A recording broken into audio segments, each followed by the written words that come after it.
भारत की सड़कें हमेशा किसी न किसी वजह से चर्चा में रहती है। कभी खराब डिजाइन, कभी कम गुणवत्ता का निर्माण और कभी गड्ढों की वजह से होते हादसे लोगों की जान ले लेते हैं।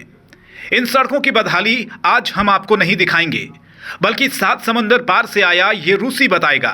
उसने तय कर लिया था कि वो पूरी जिंदगी भारत में ही बिताएगा, लेकिन जब उसका सामना ग्वालियर की खराब सड़कों से हुआ तो पल भर में उसने अपना पूरा इरादा बदलने में देर नहीं लगाई। ऐसा क्या हुआ कि हिंदुस्तान के सबसे अजीज दोस्त रशिया से आया ये शख्स अब कभी भारत में रहना ही नहीं चाहता। अब पूरा माजरा समझिए। दरअसल एक रूसी नागरिक ग्वालियर घूमने आया था, लेकिन बदहाल सड़क के कारण हादसे का शिकार हो गया। खराब सड़क पर बाइक फिसलने से रशियन टूरिस्ट की टांग टूट गई। वो रात भर सड़क के किनारे पड़ा रहा, लेकिन किसी ने उसकी सुध नहीं ली। सुबह पुलिस ने उसे अस्पताल में भर्ती कराया, जहां से उसे दिल्ली रेफर कर दिया गया।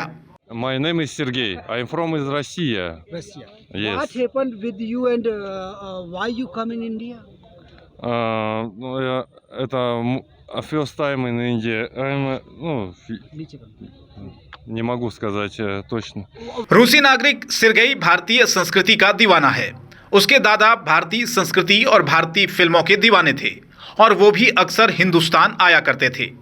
दादा के बाद पोता भी भारतीय संस्कृति का कायल हो गया।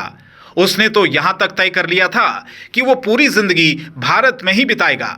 इसी मकसद से वो भारत भी आया, लेकिन उसे नहीं मालूम था कि यहां आने के बाद उसका सामना ग्वालियर की खराब सड़क से होगा और हादसे में उसकी टांग टूट जाएगी। एक तरफ ग्वालियर की खराब सड़कों से परेशान होकर ऊर्जा मंत्री प्रद्युम्न सिंह तोमर ने जनता के लिए संकल्प लेते हुए चप्पल जूते पहनना छोड़ दिया, तो दूसरी तरफ हिंदुस्तान के सबसे अजीज दोस्त रशिया से आया नागरिक अपनी टांग तुड़वा बैठा। अगर यही हाल रहा तो भारत में अमेरिका जैसी सड़कें एक सपना बनकर रह जाएंगी।